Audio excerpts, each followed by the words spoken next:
DDG episode 63. My name is Dave Hunt, and I'm joined, as always, by Michael Swick. How's it going? 2021, starting off pretty rocky. we're moving forward. The world didn't How's it magically. going? The world didn't magically get better when the clock struck midnight that day. No. It almost seemed like it was getting worse. All right, we are Digital Days Gaming. We are a weekly podcast that covers all platforms of gaming. If it's a mobile game that's trending or showing some interest in amongst the peoples, then we will definitely be talking about that. But other than that, we are mainly covering just gaming as a whole, the industry as a whole, whether it's Switch, PC, PlayStation, Xbox, all of the above. If it's something that's looking like it's hitting some news, then we'll talk about it. And holding the show until Tuesday due to some scheduling conflicts proved to be worthy, as there actually is some stuff to talk about. So that Every time we do that, it turns out to work out. So as the companies are getting back from break and they were putting their ducks in a row, so to speak, and started making a couple of announcements, and I expect there to be a little bit more announcements coming over towards the end of this week, the beginning of next week also, as the year is starting to ramp up. And some companies, the stuff is starting to end at January and February. Their physical years start to end. So a lot of them end in March, but we'll start to see some stuff. I expect within the next week or two, we're going to get a ton of release dates on stuff. Yeah. So if this is your first time listening, thank you so much. Please consider following us on Twitch, as well as subscribing to the show on whatever podcast service that you use. We do live stream the show, almost all the shows. I think we're at like 48 out of 52 in the year that we've live streamed on Twitch, twitch.tv/digitaldaysgaming. And then we also release on your podcast services every Thursday morning at 6 a.m. Today's recording is on a Tuesday, which is typically about a day later. But like I mentioned, it is worth it to wait because it actually gave us a little bit of news. So we're going to jump into some of that news, and I'm going to give it right over to Michael. All right. So this is a story that I put in before. We got a bunch of news later on.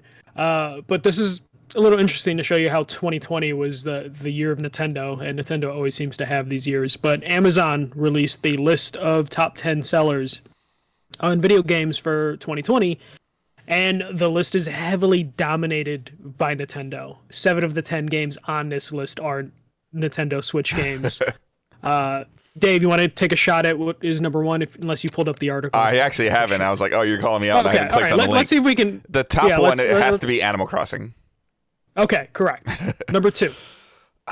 What came out this year? So is this just what sold best in 2020, or what came out? Yes, what sold best in 2020. So there could be some old games in here. Are some old games in here. All right, then 7 of the 10 are Nintendo Switch games. So did the Mario 35th anniversary come out in 2020? Yeah, it did. So yeah, 3D All-Stars is number 2. Okay. That came out towards the end of last year. I would say number 3 is probably still Breath of the Wild. No, surprisingly, but Breath of the Wild is number 10. Number so 10. Number 10 is Breath of the Wild. It was on a lot of sales for like $40. So is it Immortals? No, it is not Immortals. Oh. All right, well, Baddest Page is helping me in chat. Is it Mario Kart? Yes, it is Mario Kart. Okay. Mario Kart 8 is still selling like crazy. Okay, then Pikmin 3? Nope, Pikmin 3 is not on the list. Paper Mario? So number 4. Nope, Paper Mario is Really? not on the list. Okay. Yeah. Huh. Big online gaming community for this one. Well, Fortnite, online but sucks. Fortnite doesn't really sell. No. So this is... all right. Dude, do you want to keep guessing? No, go ahead. Okay. Super Smash Brothers Ultimate is number 4. Okay. On that That's list, I mean, I know the new characters are getting added, but that's almost like a 2018, 17 game at this point, right? Yep. So it was Mario Kart. Mario Kart's a launch Switch game, and it's on there. Okay. Number 5 is the first PS4 game on this list. If you want to take a shot. Last of Us? At that. It's multi-platform. No, the multi-platform game that the PS4 copy just happened to sell high up on the list. I don't know then. So Cyberpunk 2077 sold really well and to make it on this list, which is just kind of funny. I guess it doesn't take into account refunds. Number 6, I'm surprised number 6 is on this list. I'll just say it, just because there was a lot of shortages on this. I thought maybe shortages would have hurt it. in the long run, but Ring Fit Adventure is number 6. Okay. So, because early in the year when the pandemic started, they sold out like crazy, and then you couldn't find them for several months. So I thought Nintendo said that they were a shortage because like manufacturing issues, but apparently it sold enough to hit number 6 on Amazon's top 10. Number 7 is just a mainstay. I think it's been in the top 10 for like 10 years now. You want to take a shot at it? Minecraft. Yep, Minecraft. And then number 8 is and it's Minecraft for PC, so that would be one of the non-Nintendo ones. Right. And then number 8 is Hyrule Warriors: Age of Calamity, which is kind of surprising that made it on there, but it's got the Zelda name. Yeah, that's name. Like you're picking something up off the shelf, and you're getting your kid a Switch, and you see a picture of Link or Zelda. Like that's name. Yeah, and then the kid is like, "What am I playing?" Even though they're good games, but definitely, like not what they expected. Number 9 is The Last of Us Part 2. Okay. And then number 10 is Breath of the Wild. But crazy fucking year for Nintendo. But you can see the benefits of not releasing a new console. When the other ones are releasing, because like no one really because there's some games on PS4 that I was like, I'll just wait for the PS5 version of that, so I didn't buy it. So you're seeing that probably benefit Nintendo. But also, I think that it's the family-friendly, safe thing. Like Nintendo is 100% the family-friendly, safe thing. Just that you know that if you're safe no matter what game you pick up on the Switch, for the most part, 90% of what you pick up on the Switch is going to be fine. And if it's, I believe I don't have the list in front of me. I didn't click on the link, but that's almost all Nintendo first party. 1, 2, 3, 4, 5, 6. Yeah, 6 of them are. Yeah, so Age of Calamity is kind of like a third party. Nintendo's paying for it, so they might as well be first party. Like, yeah, and then Minecraft's just permanently on that list. Surprisingly, no Call of Duty game made it on that list, even though they release in the end towards the end of the year. But so did Cyberpunk. Free to play Warzone is affecting that. Like it's definitely affecting that. So yeah, you would imagine it has to be at a certain point. Because I feel like Cold War went on sale much faster than previous Call of Duty games have. Yeah, they usually skip out on the holiday sales because they can, and I believe Cold War was popping up on holiday sales. It was because we got it for Jonathan for Christmas, partially because it was on sale. And it also that happens with Call of Duty every once in a while when the previous game is really good. No matter the quality of the game following it, that game will suffer because Modern Warfare is just a really good game. And then most of the time, like when you see those Call of Duty games come out, you start getting that fatigue in August, September of the previous year's Call of Duty, and I don't feel like Modern was having that problem. Like I feel like it was like we were already going, are they going to run both at the same time? Because it still has Steam. Like it was the seasonal content. Of course, them dipping into seasonal content did nothing but help, bring that up. Yeah. So. Yeah. It's hard to like Bad puts like Some Impact in the chat. Like, yeah, that's great. Like, but from a sales standpoint, unless you're going to talk about revenue, then it's free to play. So it's not going to show up on a top 10 list of purchased games. But I would say in terms of revenue, Genshin's probably up there, and Fortnite's probably up there too, along with FIFA. Oh yeah, Fortnite's for sure is up there. FIFA's up there, so But like the community of FIFA is I would assume is purchasing at this point in time is purchasing their game digitally and purchasing their obviously purchasing all their virtual content, and I would say that NBA 2K is up there too for revenue.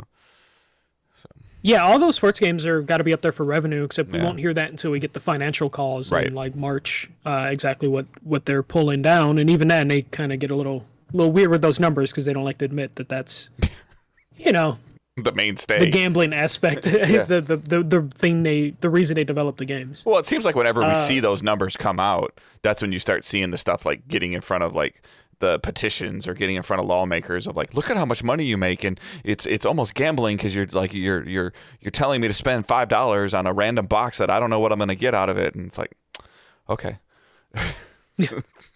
sure. No, it definitely you'll start to get those, and yeah, like Genshin Impact, I'm sure the revenue on that is like crazy with how popular that is, how big of a tail that game has. It has its own genre called gotcha. I mean, yeah. I mean, that is a different genre. That is like a phone genre that's transitioned into.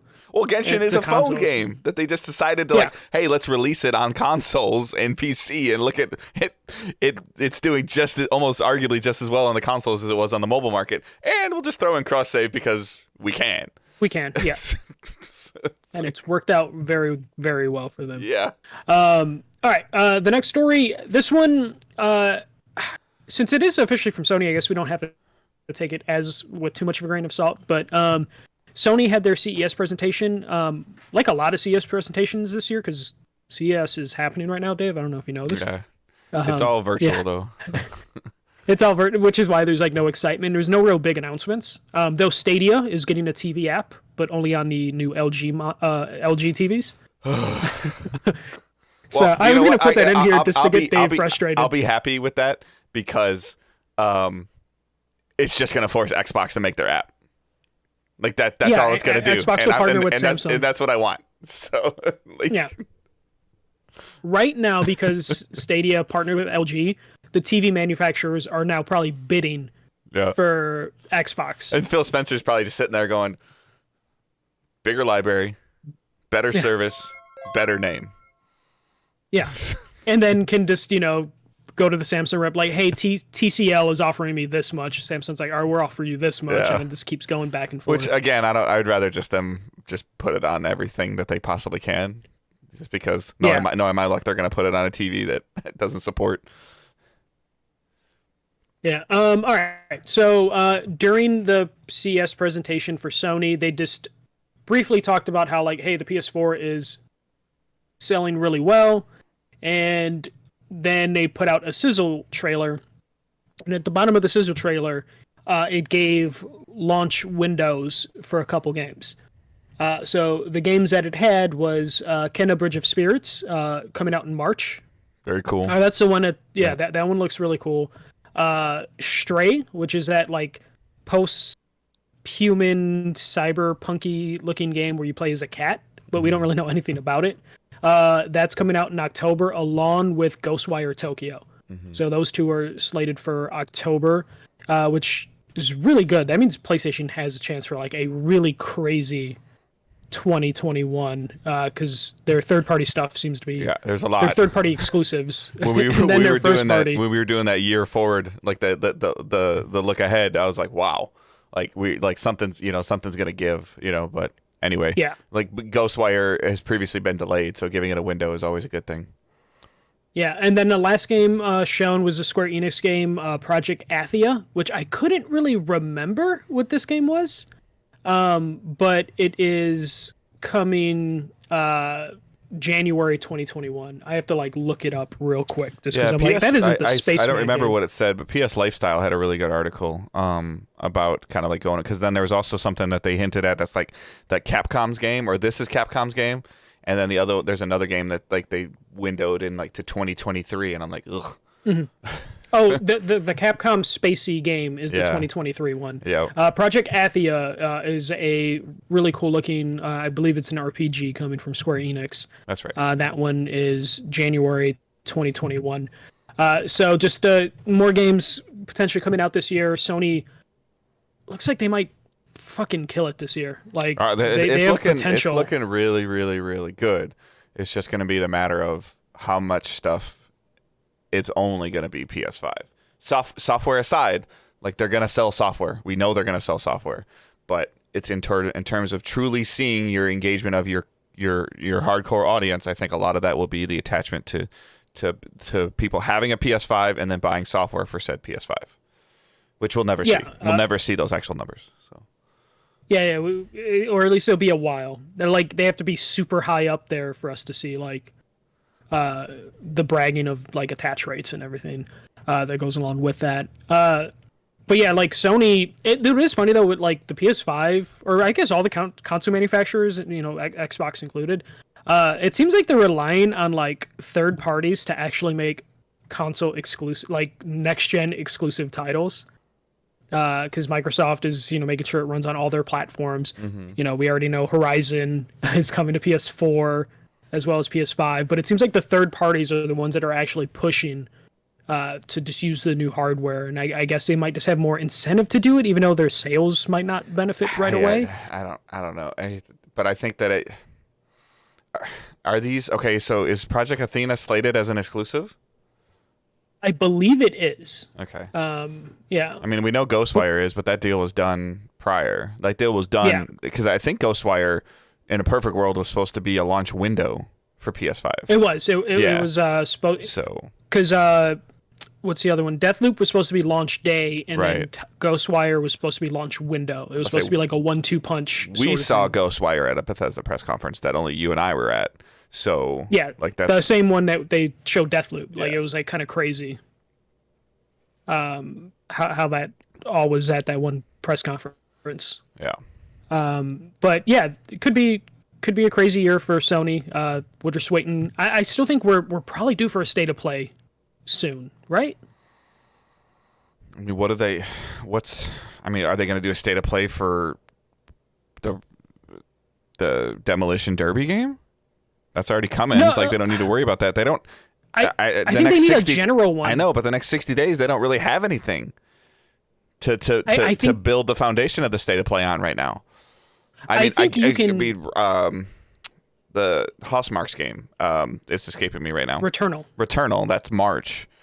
And then this other, Kenna is March. That's supposed to be PS exclusive as well, right? Yes, I believe so. So like that's your next thing. Like I don't think that they really have anything in January, February, and then even a game that I had talked about during our look ahead episode, and I laughingly said it would get delayed, and it got delayed, and it's not on this list because it's not an exclusive for Sony, is Outriders. Like they pushed Outriders out of February now. So it's like, April? Yeah, April? So Demolition Derby or whatever it's called is going to do well because there ain't going to be nothing else new to play. Yeah, and it's going to have the benefit of PS Plus. Yeah. No, but I feel like they need to do a state of play just so they can at least put some actual windows or release dates on I guess, at least you're the summer okay. game. All right, I'm sorry. You're right. A state of play where you talk about the games that I just mentioned and you date Ratchet. Yes, exactly. Yeah. Like, especially because that one is supposed to be within like the first 6 months of this year. Something so specific you date like Ratchet for Easter or whatever it's going to be, mid-April. Or, because I think if you start pushing into May or June, like you start looking at all this other stuff, like it's pretty stacked and they got to get some of this stuff out. Yeah, well, because like I don't feel like Last of Us and Ghost of Tsushima had specific state of plays because those games were big from much hyped developers, so those deserve to have like their own state of play. I don't think you can do a state of play for just Returnal. No offense to Returnal or I don't really some think of the other games. You can do a state of play Destruction Derby for Ratchet either. I don't think Ratchet can get its own unless you're really talking about the next gen only features. Like you're spending a certain chunk of time talking about that splitting dimensions. So what I was thinking is since you can't do one for Destruction Derby because I don't think anyone tunes in for a state of play just for Destruction Derby. No offense to that game, it could be great. I think you need something to anchor a state of play with those games in it. Yeah. Because you can't just 100%. advertise, here's a Destruction Derby state of play, but you can advertise, here's an update on Ratchet and Clank and the rest of our spring lineup, and then that's when you throw in Destruction Derby and you just throw in Destruction Returnal. Derby. You do something at the end of January, at the end of this month, and you talk about Ratchet, you talk about the Returnal, you talk about Kenna. You maybe slide something else in there that was unannounced, and at the end you just remind people with a trailer for Destruction All Stars that get it free on Plus next week. Yeah. That you have to build with what they have, especially since they have so many different games. They could really take advantage of state of play to like anchor some of these smaller games, especially if they're looking to release like 5 first-party games, just to help out the other developers who are trying to release games on these platforms. But let's move on to like the meat of like our news and probably the episode today. So vindication for holding the show one more day. Yeah, like we almost recorded yesterday and there would have been some stuff to talk about, but then today it just blew up. So Monday morning, Disney and Lucasfilm just kind of reintroduced themselves to the world and were just like, hey, we're rebranding LucasArts or whatever it was called before. We're rebranding to Lucasfilm Games, and this is going to be a new era of Star Wars and Lucas properties. The exact quote that I pulled from the article: Lucasfilms and the galaxy far, far away are entering a new and unprecedented phase of creativity. So will the world of Lucasfilm Games, developed in calibration with the finest studios across the industry. So this is them just reintroducing themselves and being like, hey, we're working with multiple developers on properties for Star Wars and other Lucasfilms properties, which very much to me sounds like the EA deal is done. So I don't know if I feel that way.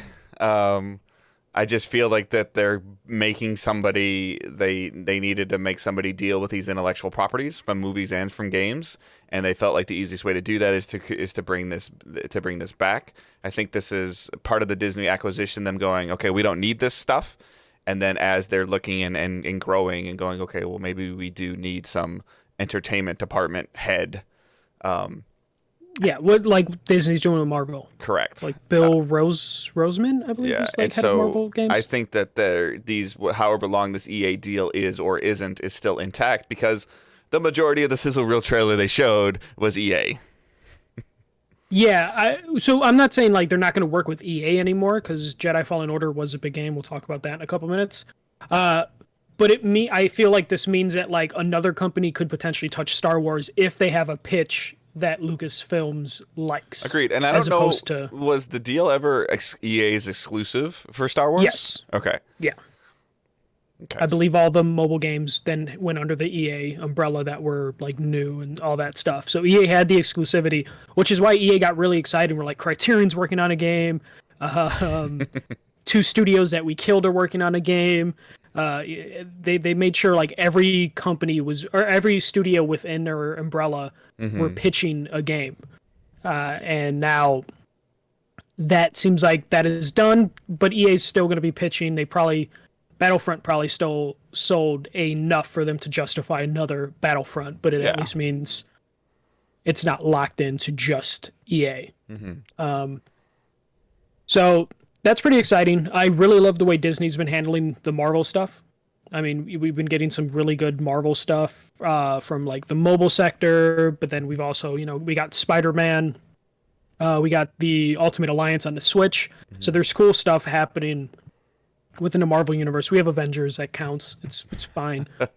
I think it's, I mean, rough launch aside, and whether you like or don't like the game aside, the fact that there is an Avengers video game on consoles right now is a cool thing. Yeah, and it's a live service game, so it's not going away anytime soon. Probably because of contracts.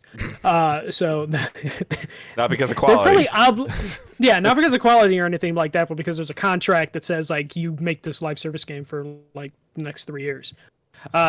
So that's a good way to handle this, as opposed to just like having EA do what EA does, and for every hit EA has, they give you like 3 horrible like alternatives at the same time. So that was cool. This was then followed by I guess it was caught me by surprise, but Star Wars Jedi Fallen Order is getting next-gen optimization updates to the current versions of the game. So the Xbox One and the PS4 version of the game will be patched as of today or yesterday when this was released. And this is going to improve the frame rate across the Xbox Series S, X, and PlayStation 5. So you're getting locked 60 frames per second, and then resolution increases based on what platform you are. I could bore you with the specific resolutions, but if you have a PS5 or an Xbox Series, it's going to run at 60 frames, and it's just going to look better than it did on your other consoles. Yeah, a lot of dynamic resolution happening for like the PS5. I don't think there's any resolution updates for the Series S, but that's kind of a given because of the power. I thought there was something, but frame rate. Yeah. So this game is on sale on PSN right now for $23.99. It is part of EA Access or EA Play, whatever it's called. So if it's worth $24. I've played probably 80% of it. on PC. So it's definitely worth $24 in my opinion. If you have EA Access or EA Play, it's on there. It's part of the library. And if you have Game Pass, you then have EA Access / EA Play, and it's on there. So if you have Game Pass, it's available, and you should definitely check it out. I am tempted to because of what I don't know if my PC had a hard time with it or didn't have a hard time with it, or if the game at launch was a little iffy, which it was. It was. But I don't know if I'm torn right now. I can just play it on Game Pass right now and start over, which it doesn't bother me because I had a fun time playing with it, and it's been over a year. So it wouldn't bother me to play it again, but I do want to finish it. I'm running back and forth with, do I just up my or resubscribe to EA Origins for a month, finish the game, and be done with it, or do I start it over on console and just play it? So I have to make that decision. But this also could be a game that I could stream as well, because I wouldn't have to be so focused on worrying about paying so much attention because I know most of what's going on. Yeah, this is definitely something on my Xbox. I don't know if I plan to play it anytime soon, but I downloaded it. Yeah. Because it's just like, what's the harm in downloading? Especially for you, like, yeah, you put probably 12 to 15 hours into it already, because it's not a crazy long game. There's nothing to stop you from downloading it and being like, let's see if I would want to replay the whole thing. And then if you don't, you delete it. Who cares? You don't have a data cap. Yeah. But no, I mean, if bottom line today, if you haven't played Jedi Fallen Order, if you have a next gen console, it's 100% worth $24. And I guess that would be just for PlayStation people. And if you already are into like the EA ecosystem, then you get access to it through if you're into their EA subscription service. And then if you have an Xbox or a PC and you have Game Pass, you can just play it. So it's a very, very good game. It's very, I got a lot of Uncharted vibes from it. It's a very, very good game. It's its own story. You don't have to be like a super, Star Wars savant to play and understand what's going on. It's very good. And I hear it has like some very light Dark Souls gameplay in terms of like kind of like the checkpoint system and the experience system and stuff. Yeah. So that could be interesting, especially if you're like afraid or intimidated by the Souls franchise. This could be like a nice little entry like point to just be like, let's see if I like the basic ideas behind the mechanics. And I've seen some hate on the internet today about whatever Remedy, or I'm sorry, not Remedy, Respawn has done to upgrade this game, and they're like, well, like Valhalla does this and Watch Dogs is doing this, and all these, and those other companies came out and said, hey, we're making the game for both system and it's going to run better on that system. Like, this is the first time we've heard about them upgrading it, and they said it's available now. So this is probably just something that they looked at and said, hey, this is doable.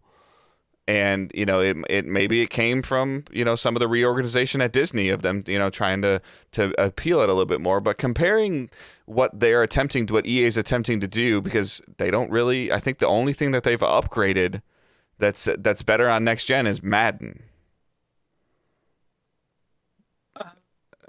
So far, yeah. Yeah, right. So this is the second title that EA has upgraded for next-gen consoles, current-gen consoles. I don't think you can compare it to what Ubisoft is doing with their stuff, because they were intentionally marketing it to buy it now and it'll play better on your other system. Like, Fallen Order was never intended for this. It was just intended to work on backwards compatibility.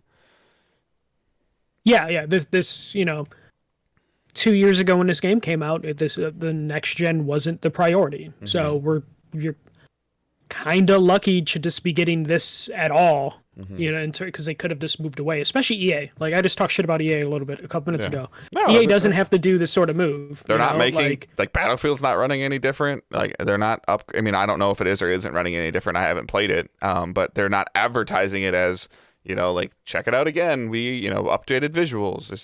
It just works via backwards compatibility. This works via backwards compatibility with on purpose upgrades.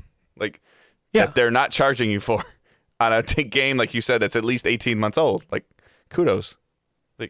And as far as I know, I don't think it has any like microtransactions for them to like. There's a little bit in there. I think you can buy some outfits and some lightsaber colors or lightsaber skins, but it's not beating you over the head with it. Like, that's their primary source of income. Like, selling the game was important. So. Yeah, there's no. It doesn't seem like there's a nefarious reason, like, oh, we just increased the microtransaction type of shit. You know, like let's get more people in it.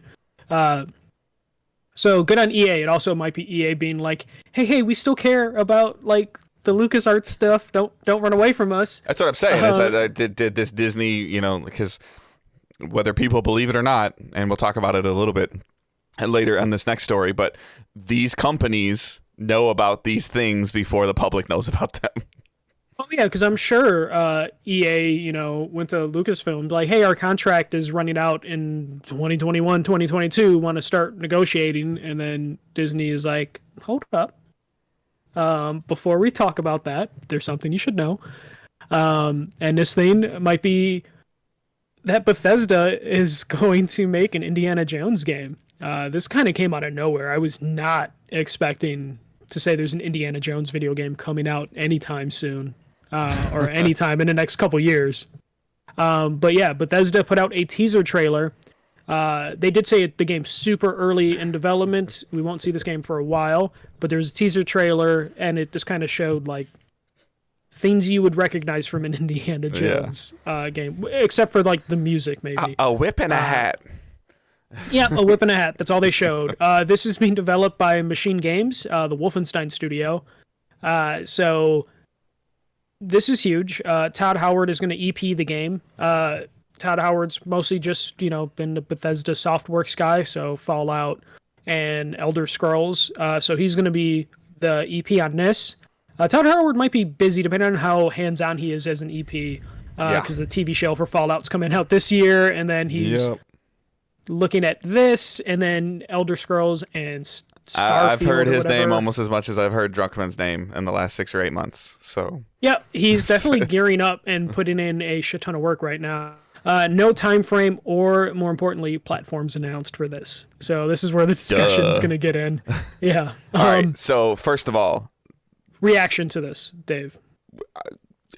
This is almost what I want in next gen. Is like, we haven't had an Indiana Jones game in like what, since like a Lego game. Yeah, and then a proper Indiana Jones game since the original Xbox. So like, I think this is cool. Like, this is not quite like new IP, new thing, but it's at least, you know, it's not a continuation of, you know, I guess in this example, it's not another Wolfenstein, which I'm not that those were bad, but I'm cool with Machine Games going this direction and doing something that hasn't been done in quite a long time.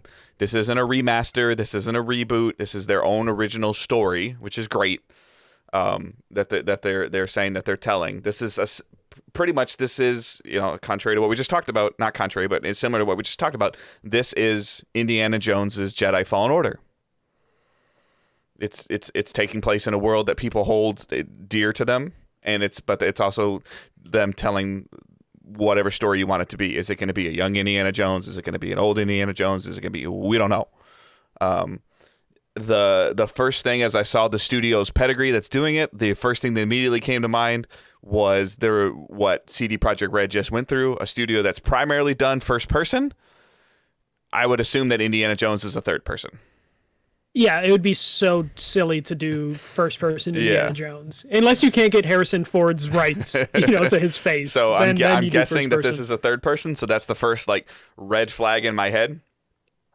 But I also feel like, and it's been all over the internet today since this came out, the framework of this contract and this concept was being worked on prior to the Microsoft acquisition. It had to be. Like, something this big doesn't just get done within a month or two. And this company, this developer, has been working on their project, and I'm using heavy air quotes when I say project, of a third-person action game that they were choosing to make, with probably the hope in mind of doing something in the Indiana Jones world. And then they would, you know, like, they're pitching this concept to a studio and saying, this is what we want to do. And they need the intellectual property of Indiana Jones to do it. So is the game far off? 100% it's far off. Did they start developing this game before they knew it was going to be an Indiana Jones game? I think so. It depends. It depends on like on the Disney side, because what usually happens in a scenario is Disney or Lucasfilm will kind of reach out to different developers of like, and they'll go with the idea of like, pitch us Right. your game and come back in a month or 3 months with like a bare bones prototype. Mm-hmm. So we don't know That's exactly true, but... what it could have been, but yeah, right. There's a chance that it was like, we want to make a cool ass adventure game, Mm-hmm. and then There's five IPs on a board that they're hoping it can be. yeah. Indiana you know, Jones like they're was one of the inspired five. by, Yeah. But I mean, like, you know, the like when they were making Uncharted. Yeah, that's what I was were saying. like, That's the example that I told my wife when her and I were talking about this today. That the bones of this game are kind of were already being kind of put in place. Naughty Dog didn't know that Nathan Drake was going to be Nathan Drake until, I would almost say, a year before release. But the game itself was still being made. Like, they were like trying to knock that down. Like, right. if you look at old character models of Nathan Drake, Yeah. and trying to get the personality, the voice acting, all that stuff can come together. I wanted to prepare a little bit more for this, but like Halo Wars was, I remember this from Jason Schreier's Blood, Sweat, and Pixel book. They were, and again, I'm terrible. And I'm sorry. Like, I'm gonna talk half out of my butt when I say this. They were a studio that was making the game, and they pitched it to a publisher. Microsoft picked it up as the publisher and said, "We love this idea. You're going to put a Halo skin on it." And they're like, "Well, this is our vision." They're like, "Well, if we're going to publish your game, you're going to make it a Halo game." Yeah, like it works well enough. Yeah, and that game became Halo Wars. That wasn't initially and early on in development. It was intended to be something else.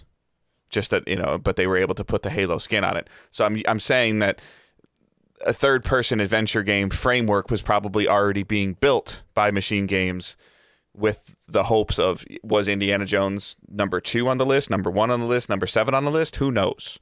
And then they were able to fill some of it in.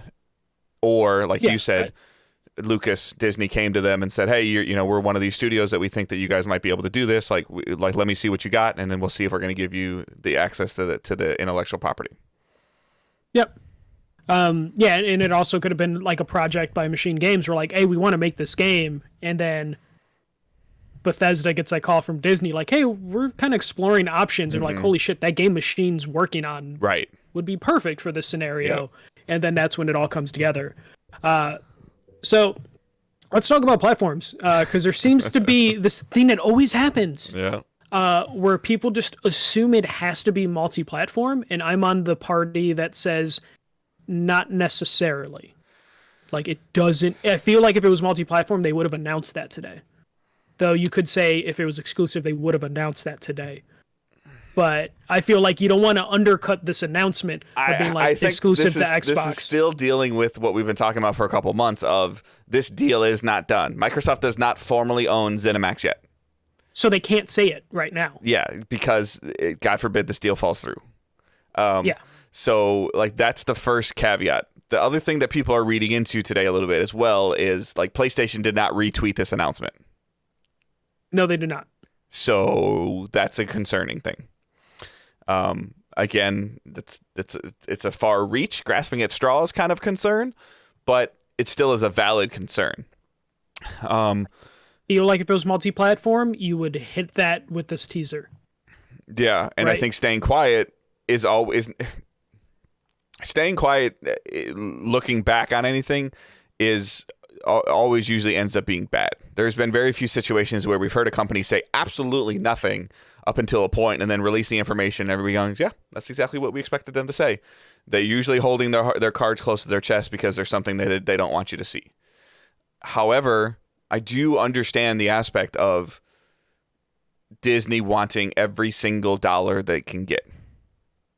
And the way that you get every single dollar that you can get is by putting it on as many platforms as possible. But here's the thing. Disney with Marvel let Ultimate Alliance be exclusive to the Switch. Mm-hmm. Technically, I know Spider-Man's a whole weird thing. There was like a trade for Tom Holland. Would have probably wanted Spider-Man to be on every platform, but it's exclusive. Avengers has Spider-Man DLC. That's exclusive. Avengers desperately needs content for that game to work out, and they're going to shoot themselves in the foot because Spider-Man's going to be exclusive to one platform when that whole ecosystem needs a boost. I don't see Disney calling the shot, especially if Disney's not going to put money into this. As far as we know, it could just be Bethesda's bankrolling this whole thing and it's like, let's just go for it. But this would also be a deal that would, in my opinion, increase the price of ZeniMax. Because I would guess that this is probably a more than one game Indiana Jones deal. Potentially, yeah, for sure. So it could definitely be a franchise. When ZeniMax is being purchased, or people are looking into purchasing them, and ZeniMax is, producing their portfolio to companies that may or may not want to purchase them, this was on there as like it had to be a potential increase in revenue, showing the value of their company. So if I'm at the same time, if I'm purchasing the company, and by the time this game comes out, Microsoft should 100% own ZeniMax. They own them by the end of the fiscal year. Yeah. So I could see the scenario of where it is only on Xbox and PC, and that's okay. You can't, as a gamer, in my opinion, you can't sit there and go, Spider-Man is great, Horizon is great, you not releasing Indiana Jones on my PlayStation is bullshit. Yeah, that's just the business of it, You can't be that guy. Like, do they need to recoup their money from? Does Microsoft eventually need to recoup their money from Bethesda? Do they need to from a business standpoint? Yeah. Is it going to put Microsoft under as a company if they don't? No. Yeah. And this will, like, I don't think Indiana Jones is like the biggest IP. Like, I went in this discourse on Twitter. It's a cool name. At least, yeah, it's a cool name. It carries weight. It's gonna sell, just like Avengers sold because it was Avengers. It's gonna sell because it's Indiana Jones. There's gonna be dads my age or older that are gonna see it and they're gonna buy it for their kids and be like, "Hey, back in my day, we played this game. Check this out." Like, yeah, this would be a game you introduce to someone that's older. Be like, hey, you don't play video games, but you know who Indiana Jones is, and then you show them, and then they'll be like, oh my god, he looks so real. What old people do. And like that will be, like a reason to buy a Microsoft console would be a reason to get Game Pass. Like Microsoft's not gonna lose out too much, other than like, Microsoft can't have an ad campaign that's like, here's Indiana Jones, you could buy it for $60 on PlayStation or buy it on Game Pass. Like, as much as that would be a very like successful ad campaign, they wouldn't do business that way. Of like, hey, here, buy this one for 60 or get it for, whatever here. You wouldn't see a commercial like that of like on every platform and then another tag that's like free on Game Pass. Like if you're Microsoft, from here on out, you just have to, if there's something coming from one of your studios, it has to be exclusive. Game Pass is a very volatile business plan that they needed to succeed at any cost. I mean, we've gone round and round and round and round about this, but like, what is better? Selling 3 million copies of something, or 5 million copies, or 7 million copies of something at $70 a head, or getting, I don't even know, like 500,000 new people giving you $8 a month. Yeah, which then they would hopefully find another game, and then they'll subscribe another month, and you buy them in. Like, so like, it's not that I'm like against this being multi-platform. I'm just preparing people for the reality that there's a chance this will be exclusive. Like, I want everyone to be able to play every game, but I don't want to see people pissed off if they find out Indiana Jones is exclusive to Microsoft because it's developed by a Microsoft studio. Like. I agree with you 100%. When Machine Gun came out and said that they're making it, I think they would have said it and it'll be available on all platforms. I think they would have said that today. It would have made the news like that much higher trending, especially because PlayStation's keen. Like, if PlayStation tweets something or PlayStation puts out a trailer on their YouTube channel, it's guaranteed to blow up. Like, especially with everyone's hungry for PS5 news. And then this far down the road, like, okay, let's say best case scenario, Q1 2023 for this game, right? So how many PS5s do we think are going to be in the wild by that time? Probably 20 to 30 million. Yeah. Okay. Worldwide? So, and then let's give them the 2-to-1 ratio that it's rumored that they're going to be to the 2-to-1 PS5 ratio. So that means if there's 30 million PS5s, there's 15 million Xbox Series, right? Yeah. Okay. Yes. And then we start, digging down and breaking down attach rate. And if you get an attach rate of like 4%, like you're amazing. So you start getting into, figure sales, like how much are they potentially? Is the potential quote unquote lost sales of not releasing on a 30 million unit platform made up by the increase in Game Pass subscriptions? And I feel the answer to that question is yes.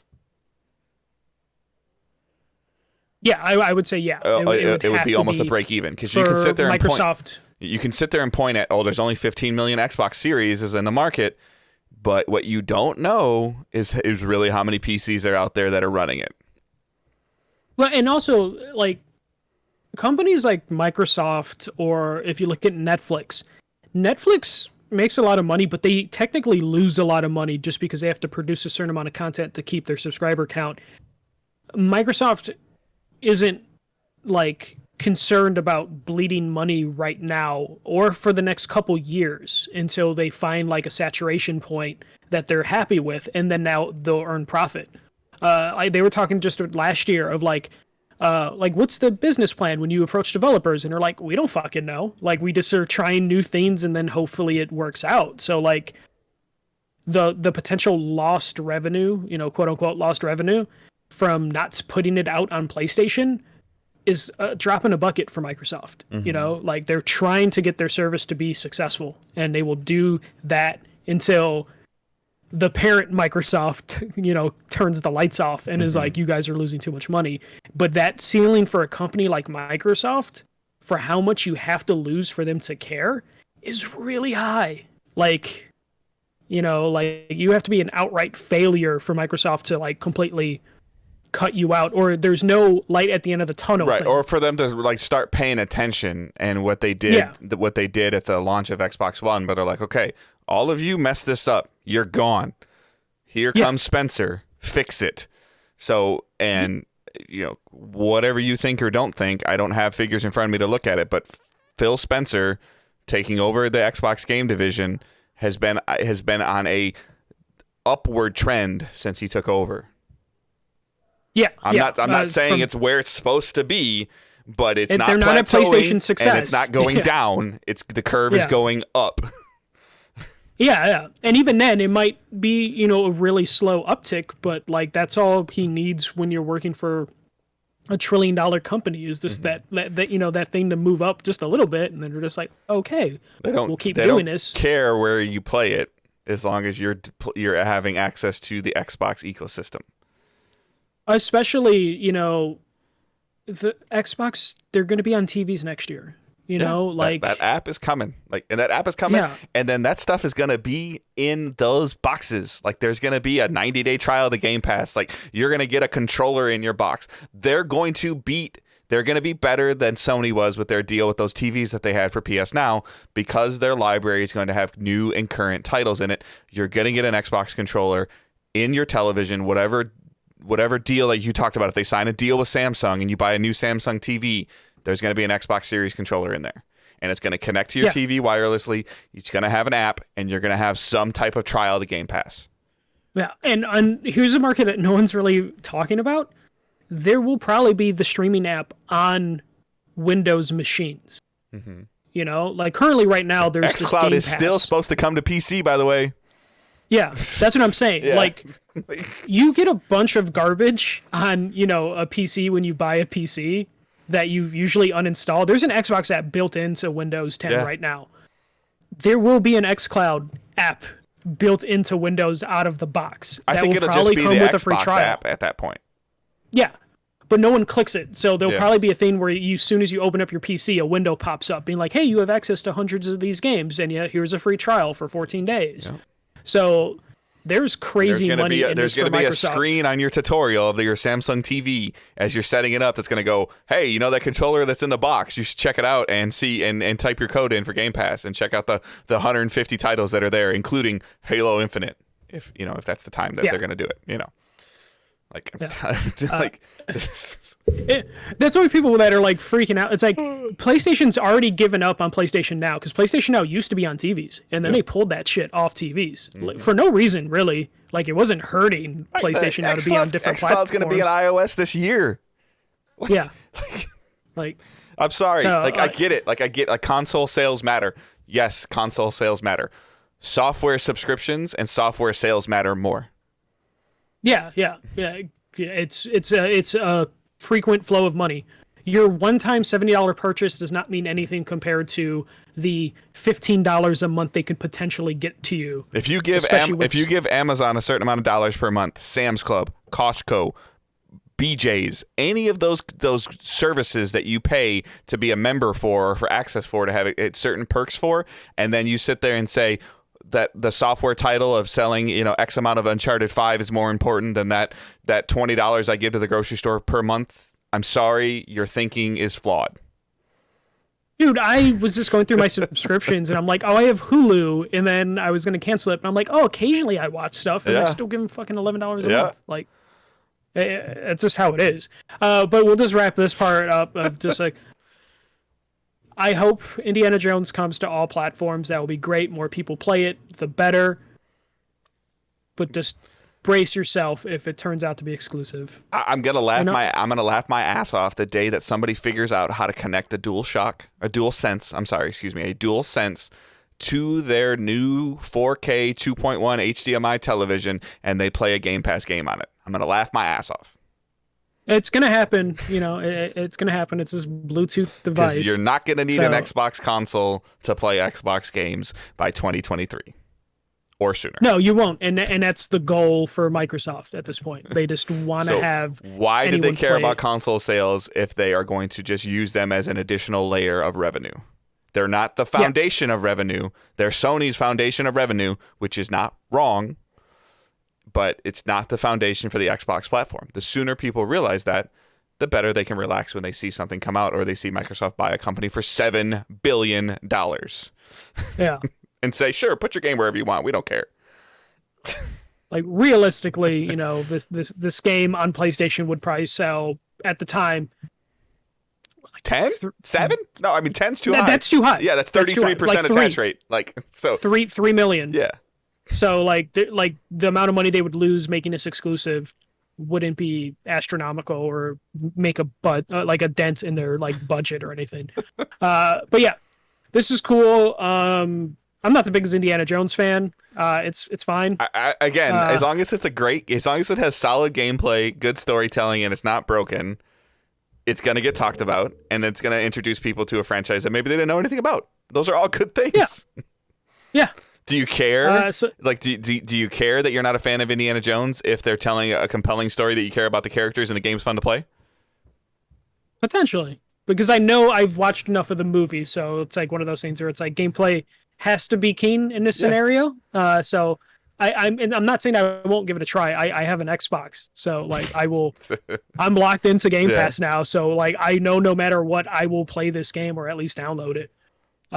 As opposed to where if I only had one console, I'd be like, there's a chance I might not ever play this ever in my entire life. And now I'm going to play this game because it's going to be on Game Pass.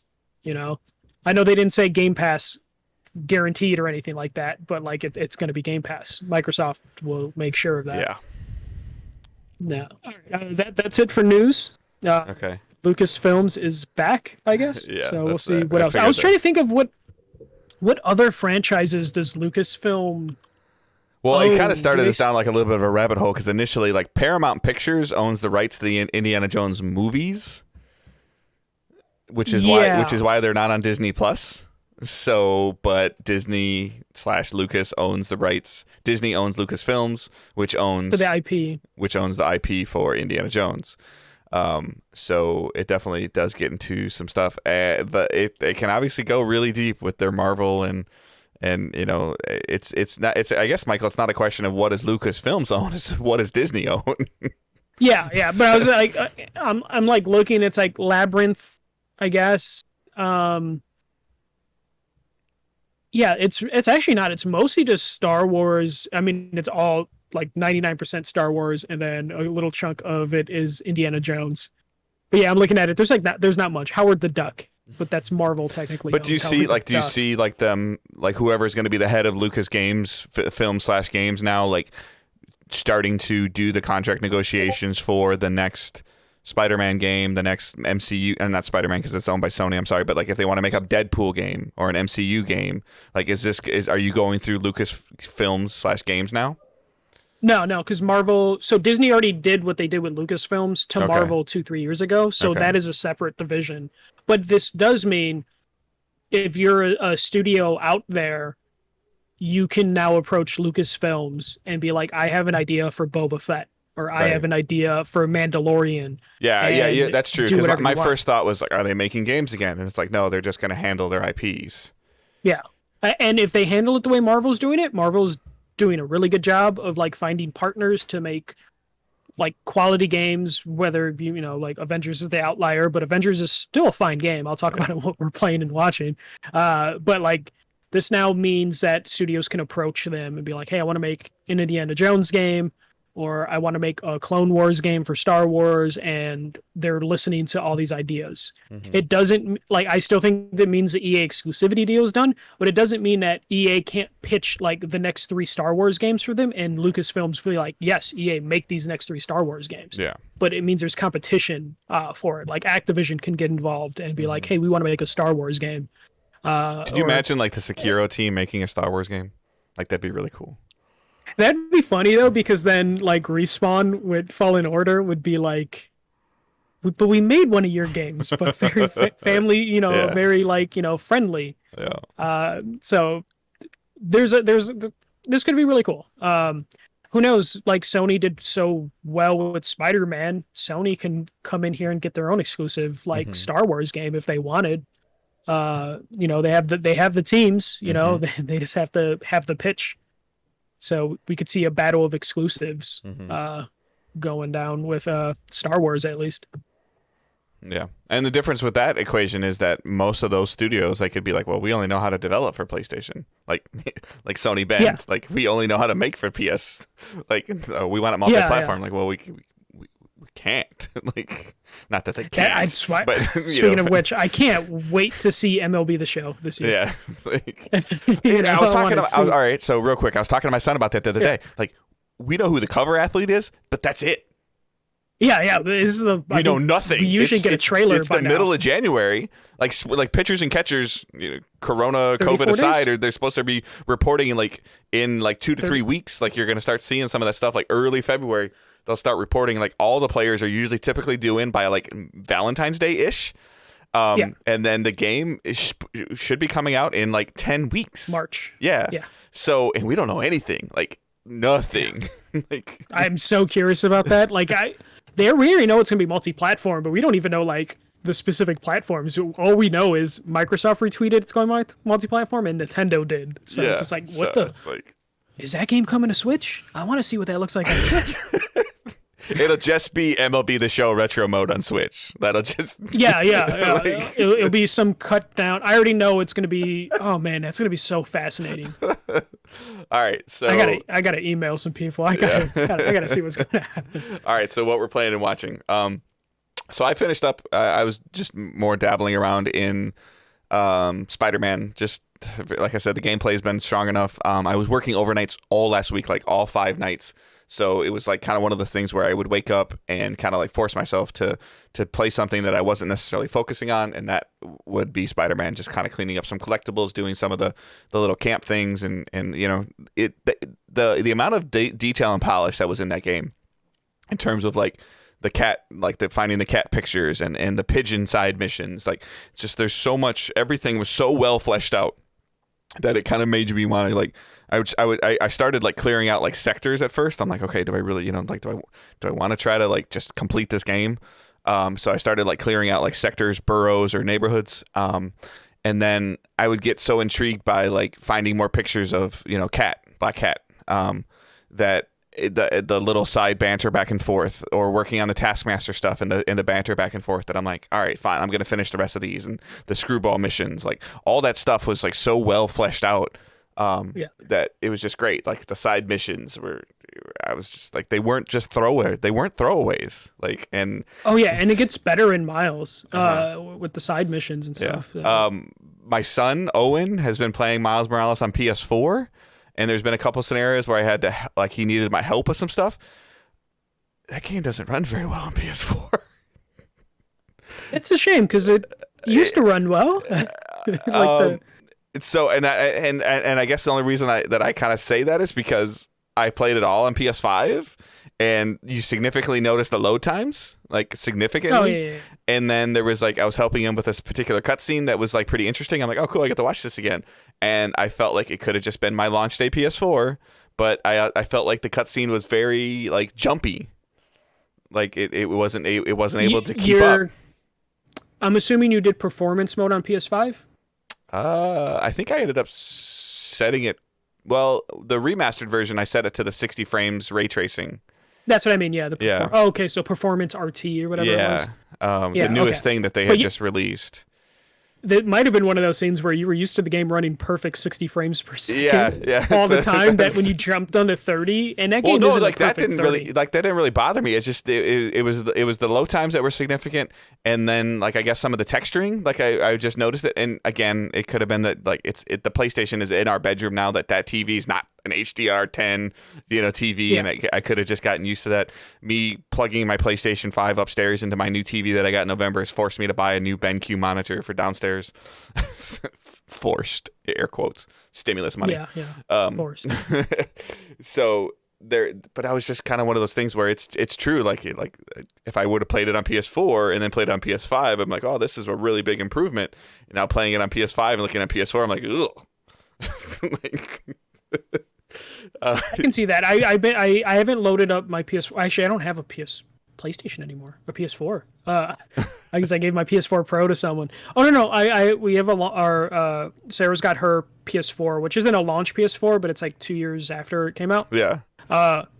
We're playing Rock Band on it, and like I was like, oh my god, Rock Band kind of runs like shit after I've been playing like games on the PS5, like because especially that game, you're watching like the frame rate of like the characters moving and the note highway, and like I'm just noticing this stuff. I'm like, this kind of runs like shit.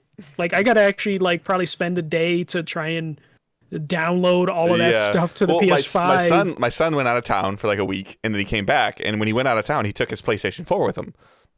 Play video, there's a bunch of party games and stuff on there. He went to his girlfriend's house, and then he came home and he was hooking his PlayStation back up upstairs. I'm like, what are you doing? And he's like, well, I'm just plugging it back up. I go, why? He's like, well, I want to, there's sometimes I might play a game on there, and I'm like, everything you can play on there, you can play on that. Also, everything. I was like, yes, everything. Yeah. I go, I don't think we own any of the 11 games that don't work.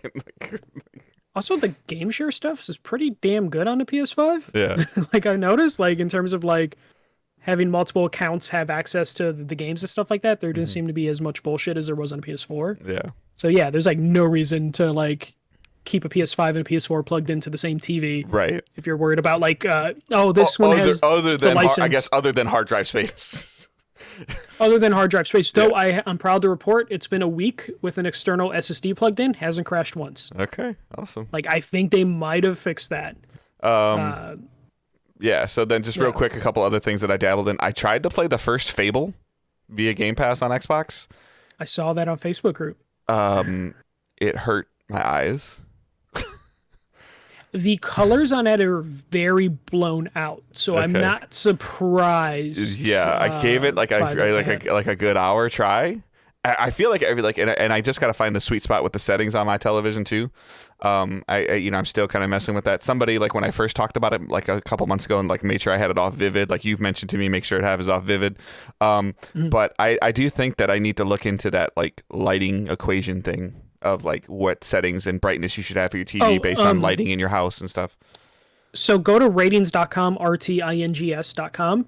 If you look up your model TV, they actually have a calibration setting that they feel works perfect. Okay. And all you have to do is match the numbers that they put into their TV that you put into your TV. Perfect. I noticed because we have the same TCL TV. Yeah. It's 4 series or 5 series. Yeah, I think it's a which 4. One it is. Yeah.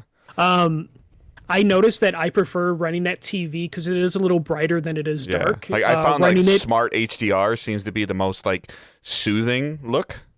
If Yeah. that's kind of like, if that makes sense when I say that, you know, and I use HDR Dark okay. on that TV, and that seems to be the one that works the best. Like my Xbox originally, I had it set to like vivid, like you did, and when I played Mirror's Edge, which is a very bright game, even my eyes were like, "Oh God, this is so blown out. I can't deal with it." Yeah. So I changed everything. So I to think HDR it was a Dark. combination of old game is old. Yeah. and I was giving it a shot, and it's just like, and then it was, you know, with the TVs, and like, and just maybe I need to jump to Fable 2 or Fable 3. Like I kind of was like, I want to start at the beginning. Like I heard good things about this. I'm like, no. And then briefly today, just on purpose kind of thing, I had Angela play Moving Out based on your recommendation. It's a fun game. I think next time my wife sees you, she's going to throw the controller and embed it in your eyeball. That's the point of the game. That's the point of the game. So that was, you know, there's definitely some interesting things with that game. And then we started A Way Out. Okay. So my wife's doesn't seem to be too sold on it right away. She thinks that we literally got like through the prologue. So right off the bat, she's not a huge fan of like the language and the aspect, and I'm like, it's supposed to be like a really cool story, like let's get by this, like, you know, like, and you know, so we'll have to see where that's coming from. And she just struggles with the dexterity that's needed sometimes. So I think that'll come with repetition of her playing more games. So I just gotta kind of get her into that. Like she's gotten really good at some mobile games and some touchscreen games. Have you downloaded Tetris Effect yet for her on Game Pass? I have not. You should. I'll definitely check that out. And lastly, I'll text her right now. Yeah. Lastly, I caved and I bought Owen his own Switch, because if I have any opportunity or desire, a record, like from you last week, being like, I'll probably just wait it out. So yeah. Well, how long after last week's episode? And I think I realized, like, at least for him, like both of these Switches I purchased secondhand, so like I got a really good deal on the Switch Lite. And it is obviously, like I just said, it's a Switch Lite, and I started like reading and looking at some stuff, and it'll just be it'll be better for Owen right now. It's actually smaller. It's one piece. He's dropped the Switch a couple times, and the Joy-Cons have come out, and I'm kind of like concerned about it. And also, like, if I have any chance of ever playing Hades, when I'm in the mood to play Hades, he's playing something on the Switch, and I'm like, I'm like. But then I, like, in my mind, I'm like, I can't be that dad's like, give me the Switch so I can play my game. Like, I can't. Yeah.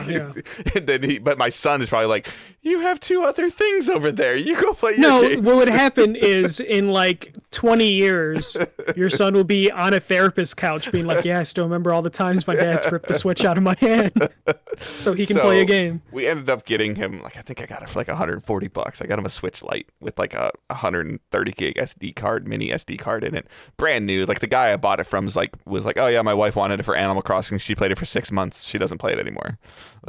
So that guy's getting divorced because the next holiday event's gonna come around, and she's like, "Where's my Switch?" Yeah. So we now own 2 Switches, and I think that might be a record.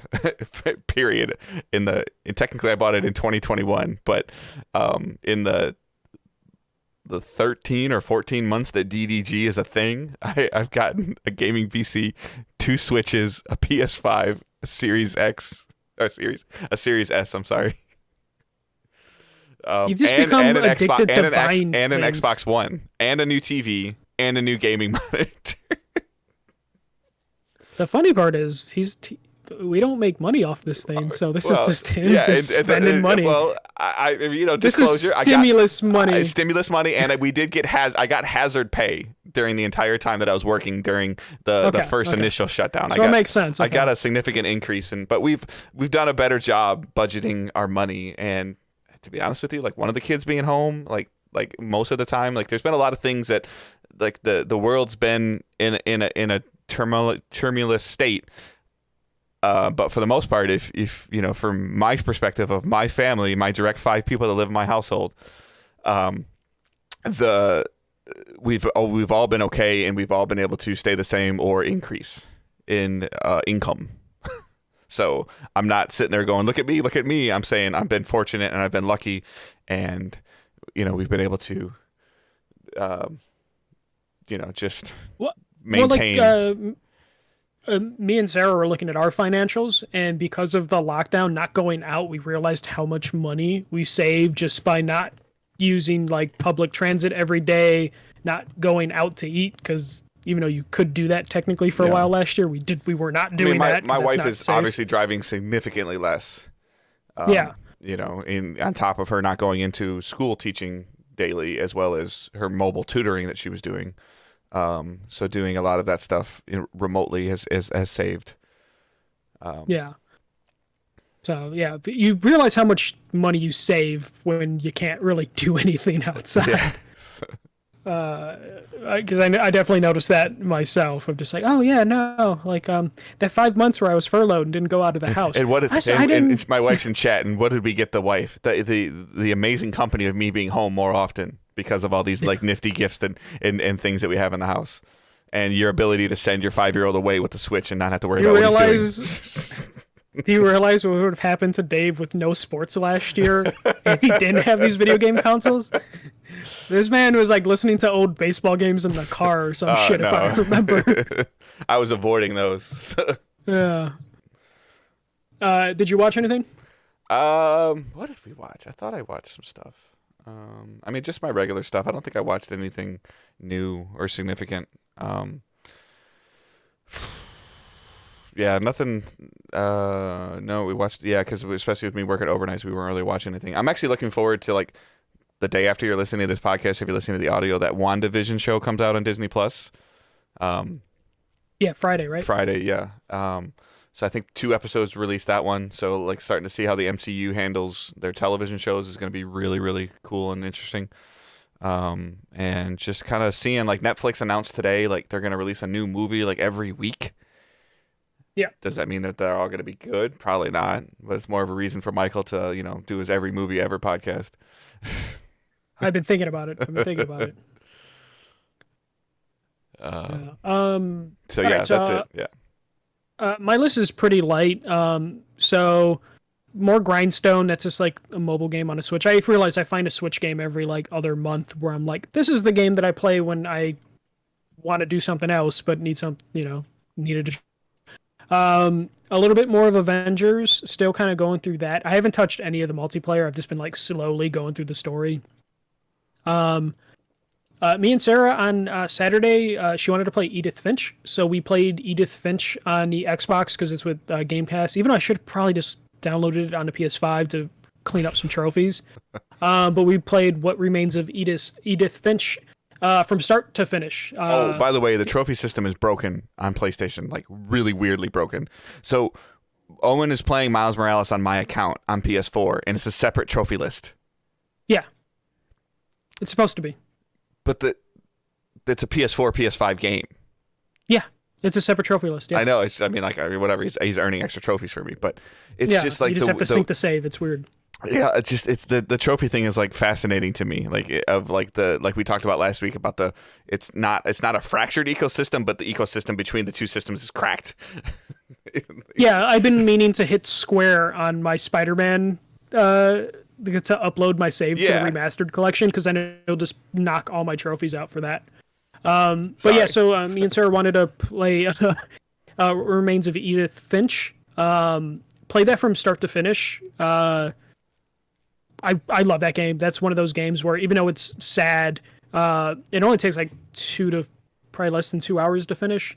But it's one of those games where after I finished, I'm like, man, this is probably like on my top 10 all-time video game list, and definitely in my like top 10 PlayStation 4 games of all time. Nice. And I really want to play Unfinished Swan since they're in the same universe. To just like play that because I never finished that, so. It was one of those things where I didn't know it was in the same universe, and so like the developers like confirmed that they're in the same universe. So kind of want to replay that, and I think that came out on PS4. I know it came out. I think it was a PS3 game, but I think they remastered it for PS4. So I'll probably download that for PS5. And then I can't talk about it really until next week. But Scott Pilgrim versus the World, the game. We got a review copy from Ubisoft. They re-released Scott Pilgrim versus the World, the game, and I'll give more details for that.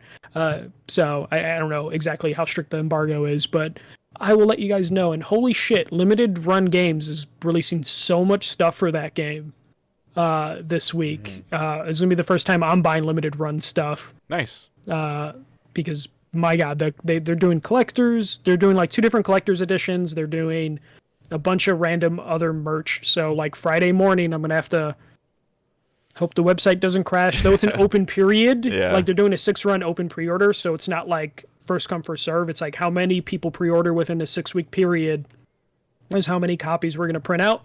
But I still want to get it right away in case they decide like they won't do that or some weird stability thing happens with them. But yeah, I'm gonna end up spending a lot of money on Scott Pilgrim versus the World, the game, which is just bizarre to me. When you finish, I have a question that I want your opinion on, or I need your thoughts on, because you're using GameFly, so I wanted to talk to you about that when you're done. Yeah. I just don't want to forget. So.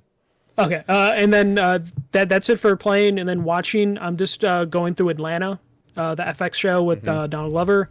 Going through that, really love it.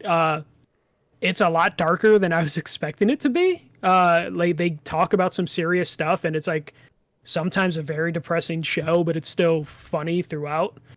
So almost done with finishing that up. I think they are shooting the next 2 seasons back to back, just because Donald Glover's like super busy. So they gave him like 2 years off from the show, and now he's got to shoot like 2 seasons back to back or something. So I think that's coming back this year. So that's why I wanted to finally watch it and catch up. Because I really am a huge fan of him. So that's actually it for me. Like pretty light week, other than watching CNN and all the other political stuff last week. Oh boy. You know, man, I don't know about you. Not to get into like this isn't like a political opinion thing, but I do find it fascinating the whole process of like how the Electoral College works. Like I was up to like 3 a.m. after all that craziness just to watch them name each state and then be like, are there any objections? And they have to say it in a very specific way. And all that stuff was super fascinating to me. And I was up until like 3 a.m. watching that. It's a flawed but necessary system. Yeah. Like I mean, I don't want to go like deep down the hole, but like it matters, but it needs some tweaking. Like yeah, it definitely needs tweaking. Everything that was written back then, it was supposed to be a living document that changes over time. So things need to change. But it was just one of those things where I wasn't expecting myself to just be like, well, I mean, it was also a crazy day that led up to that. But like I was up to 3 a.m, even though it was like a foregone conclusion what was going to happen at the end of the session. Right. But it was still fascinating to watch it and just being like, this is fascinating. I actually want to learn more about this stuff. Because like this, I didn't know like how all the wording was very important. How they have to just everything they do is very specific. Yeah, the thing that I've noticed the most about is like, and it's fine. And this is not a political statement when I say this, but the formality-ness of Congress is fascinating to me. That's what it was for me. I'm like, was why just can't so they just do this fascinated. virtually? And my wife's like, well, it's written in the Constitution, like in person. I'm like, really?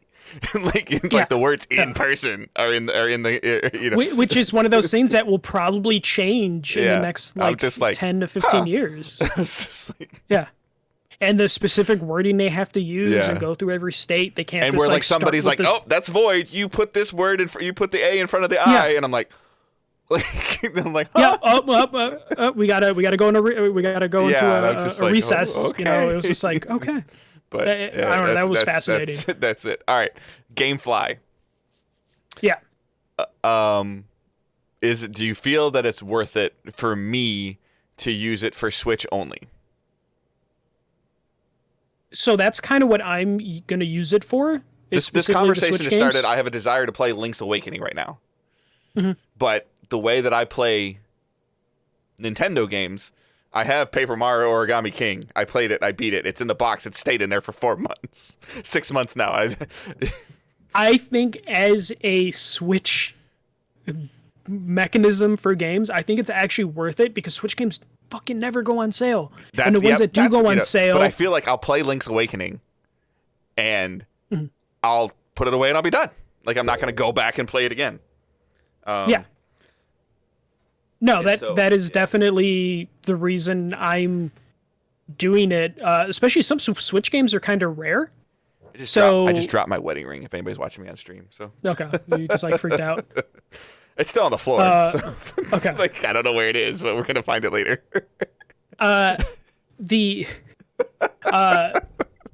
So like I honestly think like if you're interested in playing a bunch of different Switch games, GameFly actually isn't the worst idea. It's like $5 a month, and it's one game at a time. I don't need more than one game at a time. I don't have enough time. I think it's like $10 a month. I forget exactly. I think there's a promotion for like the first 3 months. It'll be like $5, and then it's like $8.95 or something like that. Yeah, and then there's different tiers. Whether you care about new releases, I can wait. I feel like I can wait. So I mean, and there's so much stuff that I haven't played on the Switch. So. Yeah, especially like you don't need to be on that high because I think the I want new releases day one tier is like $15 a month, and if you're catching up on the Switch, you don't need that tier. Because you have years of games to catch up on it. Fucking Splatoon 2 rarely goes down to $40. So it might be worth it for a couple months just to catch up on everything.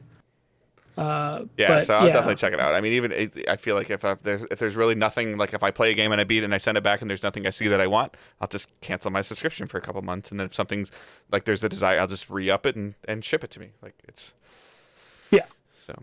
All right, let's jump into the questions. I don't think we have very many of them, which is fine. This is just a comment. Yeah, it's a comment question since we're pretty much near the end of like the time frame that we shoot for each time. So Chris Volak, Xbox used to have a great app. They redid terribly before the release of the new console. The new app has no possible way to access the store, and it positively sucks. I've never had any issues on the Series X store or through the Microsoft website, though I don't necessarily use that all the time. The website isn't great, I'll agree, but I quite like the store through the console itself. So, I don't think that I've actually gone on the Microsoft Store on my console. I think that's what you were saying. I just go into the Game Pass thing and look at the stuff that I want to download. There's enough in there for me to worry about it. I did because there's nothing on there that you care about buying because you have Game Pass. Right. I did last week, like while we were recording, I was like kind of putzing on the app on my phone to see, like I searched like random games that like I think I like searched like Cyberpunk of like a game that wouldn't be on Game Pass and that I wouldn't own. And there's that download, like the download to console button is always there. And I think that has to do with like Xbox has the ability to allow you to download a game without purchasing it. That's weird. But they want you to be able to, what they're trying to do, and I think when they allow that to happen, is they're trying to negate that wait time of when you decide that you actually want to pay for the game, that it's just ready to go. So like there is a feature in there, and I feel like that's the feature, even though I feel like when I clicked download the console on like one or two games, and I came upstairs, they weren't downloaded on my console. So yeah, I did notice that it does say like games sold separately, ISP fees may but it lets you download it. That's a weird way to go about it. So like it's one of those things where I think they let you like sort it on your mobile app and then just deal with the transaction on your console. So which again, you're right, is weird. But I know this. I know you have like a comment back because I think you actually wrote you responded in the thread to Chris on this as well. Yeah. So like. I did notice I have to look exactly what I wrote, but the store, like it's updated a couple times. The last update seems to have made things slightly better, but sometimes that store just does not load for me like at all. Found my wedding ring for the record. Which is kind of frustrating that it like doesn't like load at all sometimes for me, and it just crashes out. And like their website isn't much better. Yeah. Like their website. I can't speak. I'm sorry. Like I haven't tried to purchase a game on Xbox because I feel like at this point in time, with the amount of social interaction I have with the people that I play games with, it's if I bought Rainbow Six with a gift card, or I took an Amazon gift card, bought a PSN gift card, bought Rainbow Six. As I knock more stuff over on my desk, I feel like if I'm gonna buy a game that's a multiplayer game or anything, I'm just gonna buy it on PlayStation right now because that's where the people that I know play from the last 7 years of my life. Yeah, I just find that there's just too much stuff on the Xbox store. And that's just the problem with like having so many backwards compatible games, just kind of cluttering it. Yeah. The PS5 store I don't think is much better at all. If anything, it might be worse. No, and then my experience with that is through the app. And I just purchase stuff on the app and it just downloads and then it notifies me that's downloaded. That works. Yeah, and a lot of people hate the app, but I like it. Yeah.